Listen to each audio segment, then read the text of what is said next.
Hallo und herzlich willkommen zu dieser neuen Lerneinheit. Schön, dass du heute dabei bist, um mit uns Deutsch zu lernen. Hallo auch von mir. Ja, wir freuen uns echt, dass du dir die Zeit nimmst. Gemeinsam packen wir das. Ganz genau. Und bevor wir richtig starten, eine wichtige Info für dich.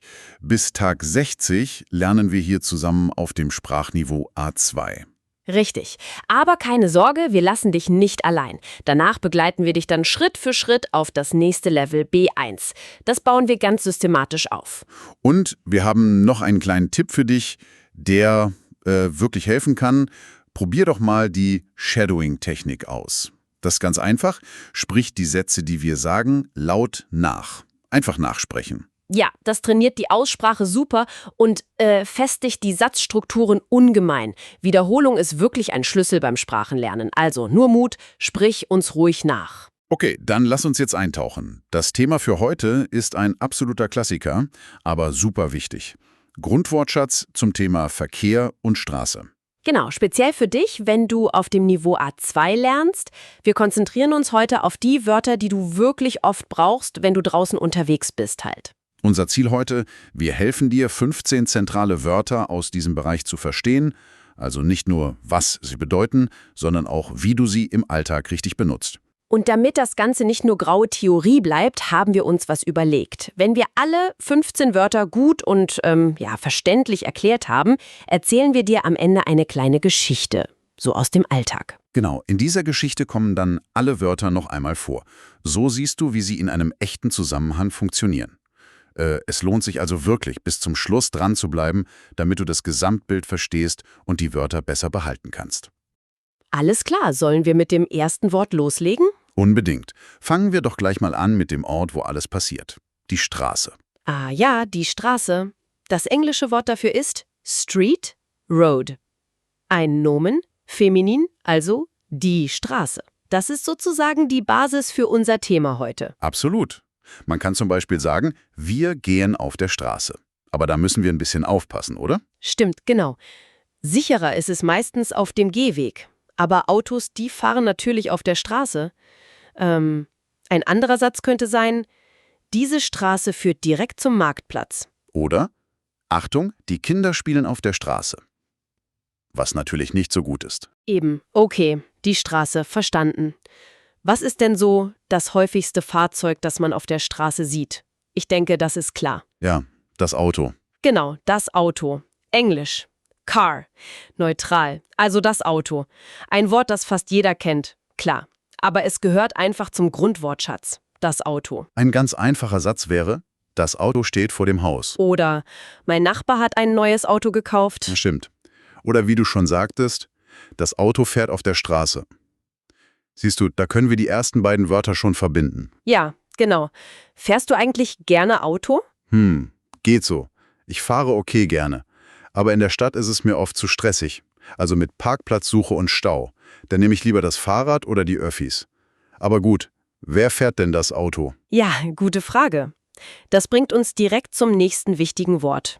Der Fahrer. Ah, der Fahrer. Englisch. Driver. Maskulin. Der Fahrer.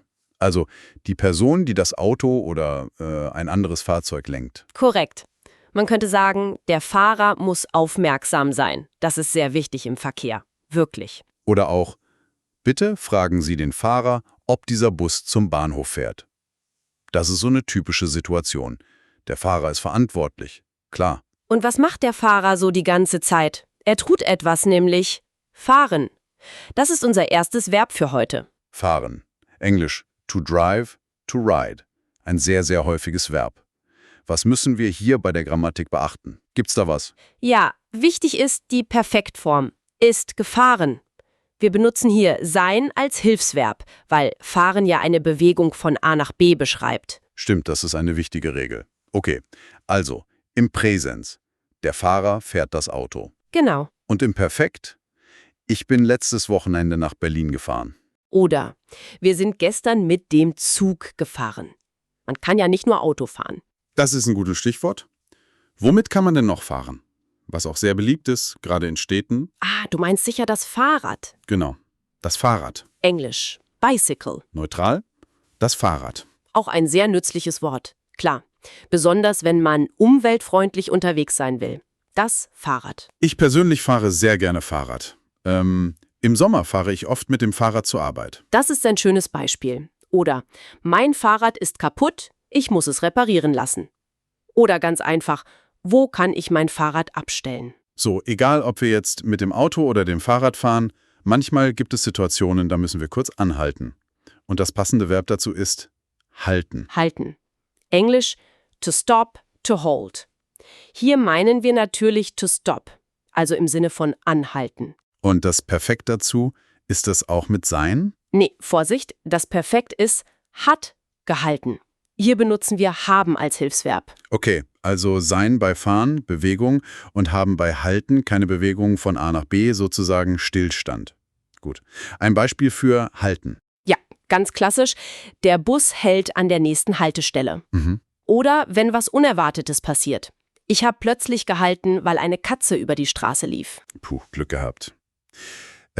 Wo muss man denn oft halten, wenn man mit dem Auto oder Fahrrad unterwegs ist? An einer Ampel. Genau, unser nächstes Wort. Die Ampel. Englisch Traffic Light. Feminin die Ampel. Dieses Ding mit den 3 Lichtern, ne? Rot, Gelb, Grün. Super wichtig für die Sicherheit, ja. Ein typischer Satz: Bei Rot musst du an der Ampel halten. Exakt. Oder warten wir, bis die Ampel grün ist. Manchmal gibt es auch Ampeln nur für Fußgänger. Drück bitte den Knopf an der Ampel. Alles klar. Die Ampel regelt den Verkehr. Wenn man dann sein Ziel erreicht hat, zum Beispiel mit dem Auto, was muss man dann oft tun, besonders in der Stadt? Tja, man muss einen Platz finden, um das Auto abzustellen. Man muss parken. Unser nächstes Verb. Parken. Englisch to park. Das klingt ja fast gleich. Ja, das ist ziemlich international, das Wort.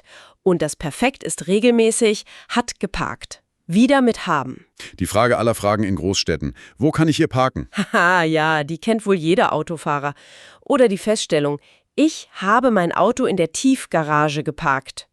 Oder auch mal als Verbot. Hier dürfen Sie nicht parken. Super. Das waren jetzt schon die ersten 8 Wörter. Wir kommen gut voran. Finde ich auch. Und wir hoffen, dir gefällt diese Art der Erklärung auch. Wenn das so ist, dann hätten wir eine kleine Bitte. Ja, genau.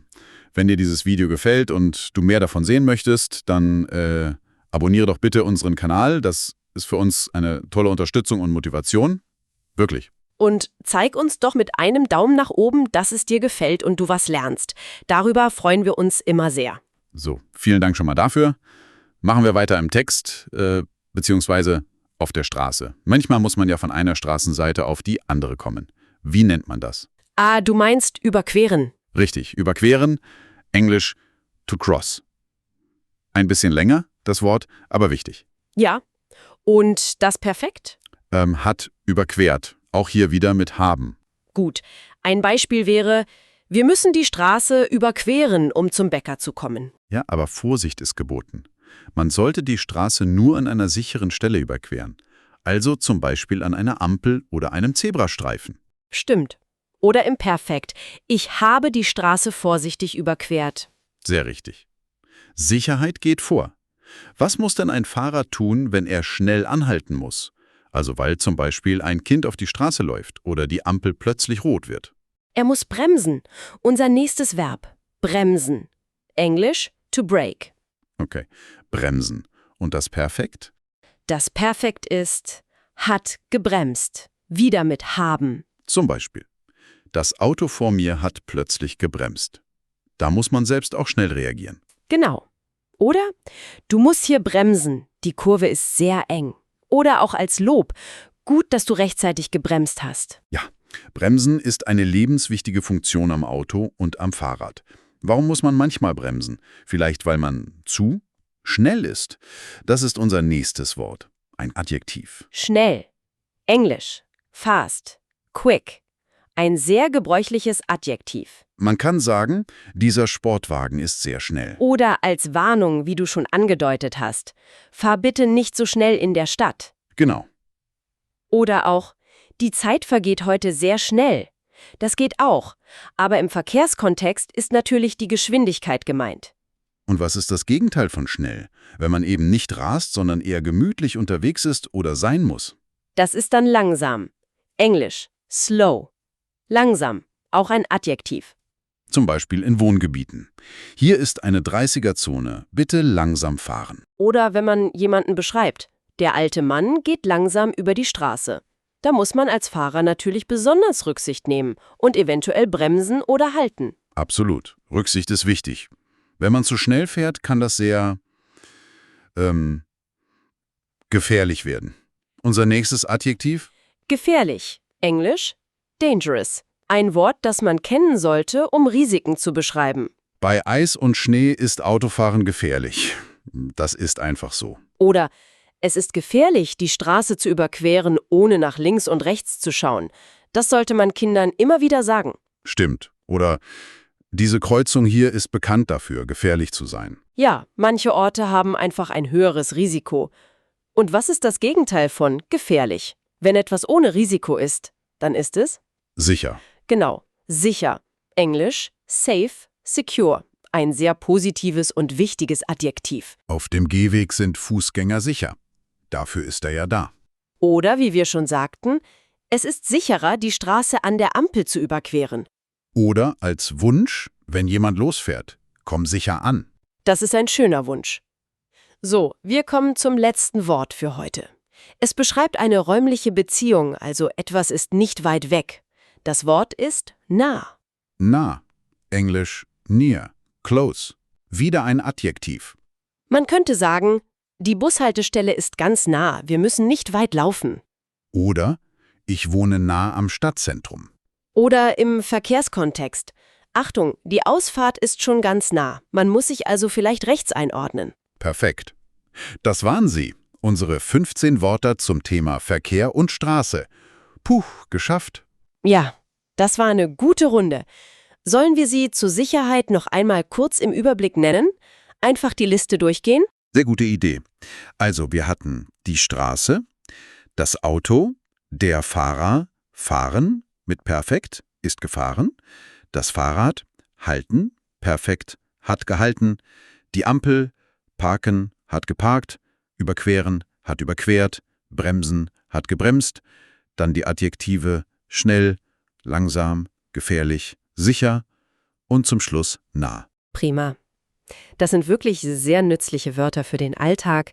Und wie versprochen, möchten wir dir jetzt zeigen, wie diese Wörter in einer kleinen Geschichte zusammenarbeiten. Hör mal gut zu. Okay, ich bin gespannt. Leg los. Also, stell dir vor, Max ist heute der Fahrer. Er fährt morgens mit seinem blauen Auto zur Arbeit. Er fährt auf einer großen Straße durch die Stadt. Normalerweise ist hier viel Verkehr, aber heute kommt er gut durch. Er fährt nicht zu schnell, aber auch nicht zu langsam. Er hält sich halt an die Geschwindigkeit. Plötzlich sieht er, so 100 Meter vor sich, eine Ampel. Sie ist rot und sie ist schon ziemlich nah.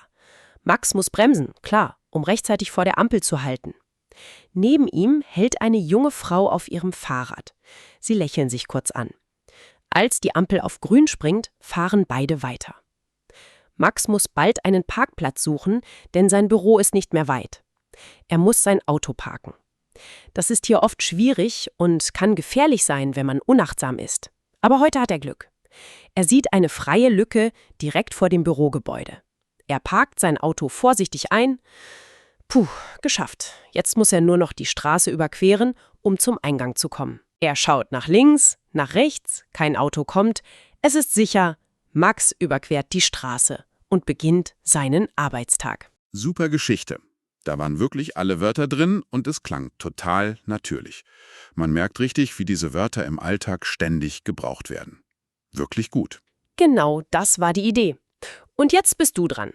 Versuch doch mal eigene Sätze mit den neuen Wörtern zu bilden. Übung ist halt alles.